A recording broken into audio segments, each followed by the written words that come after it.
खुलुमबाय स्टुडिअ आं राकेश रामसेर बे समाव नोंथांमोननि गेजेरावबो थामहिनबा बे समाव नोंथांमोननि ओनसोलाव नोंथांमोननि जायगायाव सोरबा सरकारि सुबुङा बे समाव घुस बिदों नामा थामहिनबा बे समाव रां बिदों नामा खामानि मावनायाव जुदि रां बिदोंब्ला बे समाव नोंथाङा जिंगा सिनांगौ गोनांथि गैया बे समाव नोंथांमोननि ओनसोल नोंथांमोननि बयबा जुदि सरकारिनि मावख'आव बिबानगिरिया बे सरकारि बिबानगिरि बे बिबानगिरिया जुदि रां बिदोंब्ला बयबा मोनसे खामानिनि थाखाय बयबा मोनसे सिगनेचारनि थाखाय जुदि नोंथांनाव रां बिदोंब्ला थामहिनबा घुस जुदि बिदोंब्ला बे समाव नोंथाङा मोन द'ताल' नाम्बार नोंथांना गोसोआव लाखि आरो बे नाम्बारखौ नोंथाङा जुदि गोसोआव लाखियोब्ला नोंथाङाबो बैफोर जेंनानिफ्राय बारग'गोन आरो सरकारारि मावख'गिरिखौ बे समाव जोबथेसालिनो आलासि खालामनो हागोन नोंथांनि आखायावनो दङ आरो बे समाव नोंथाङा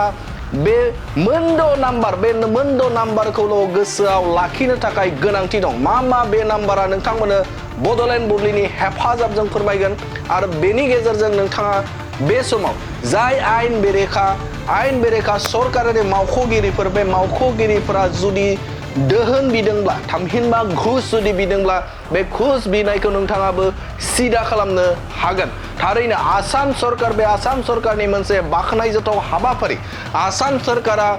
जाख्ल'नाय गैयै खालामनो थाखाय बे समाव बिथांखि लादों आरो बे बिथांखि बायदियै मोनद' नाम्बार फोसावना होदों इमारजेन्सि नाम्बार फोसावना होदों आरो बेनि गेजेरजों नोंथांनि ओनसोलाव नोंथांनि जुदि बबेबा मोनसे जायगायाव सरकारारि मावख'गिरिफोरा जुदि रां बिदोंब्ला नोंथाङाबो बिथांखौ साजा होनो थाखाय हागोन नोंथांनि आखायावनो दं साजा होनो हानाय राहाया नोंथांमोननो फारि फोरमायगोन जे बबे नाम्बारखौ नोंथाङा गोसोआव लाखिनो गोनांथि दं फारिनो नैबे समाव नोंथांमोननो डिसप्लेनि हेफाजाबजों फोरमायनो नागिरदों बेवहाय WhatsApp नाम्बार थामहिनबा बे समाव नोंथाङा गोसोआव लाखिनो गोनां जे नाम्बार बे नाम्बारा जुदि मेसेज खालामना जुदि नों गोसोआव बा मेसेज खालामनो जुदि नोंथाङा थामहिनबा नोंथाङा मेसेजनि गेजेरजों फोरमायहरनो हागोन भिडिअ क्लिकनि गेजेरजों नोंथाङा फोरमायनो हागोन आरो बे नाम्बारखौ नोंथाङा गोसोआव लाखि आरो बे नाम्बारखौ गोसोआव लाखिनानै नोंथाङा WhatsApp खालाम थामहिनबा नैबे समाव नोंथांमोननो फोरमायनो नागिरदों 6026901243 फिन आरोबाव बुंफिनदों जे बे समाव WhatsApp नाम्बार बेवहाय 6026901243 बे नाम्बाराव नोंथाङा WhatsApp खालामनो हागोन थामहिनबा नोंथाङा जुदि बबेबा सरकारि मावख'गिरिफोर बे मावख'गिरिफोरा रां लानायनि जुदि भिजुअल दंबा फट' दङब्ला नोंथाङा बेवहाय WhatsApp खालामनो हागोन थामहिनबा नोंथाङा भिडिअ आरो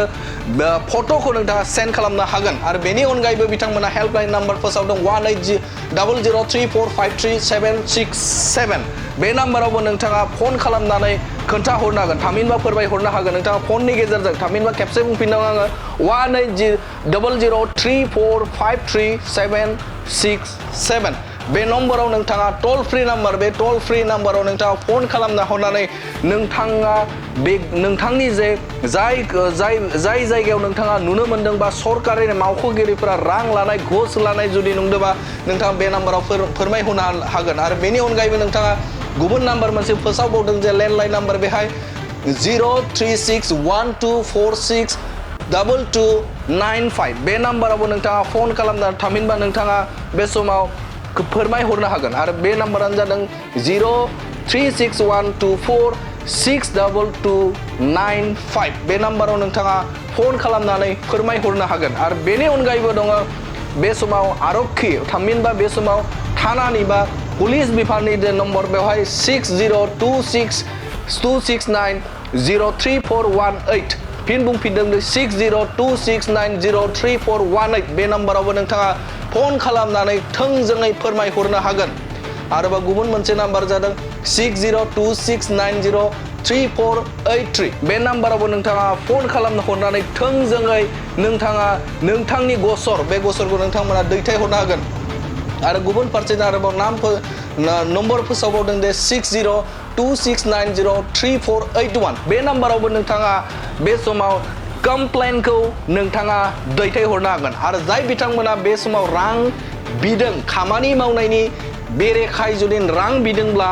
घुस जुदि बिदोंब्ला बे नाम्बारफोराव नोंथाङा कमप्लेन हरनो हागोन आरो जाय बिथांमोना बे रां बिग्राफोर सरकारि मावख' बे मावख'गिरिफोरखौ नोंथाङाबो साजा होनो हागोन नोंथांनि आखायावनो दं बेयो नोंथाङाबो बे राहाजों थामहिनबा नोंथां कल खालामनानै बिथांमोनखौ साजा होनो हागोन नाथाय नाम्बारा नोंथाङा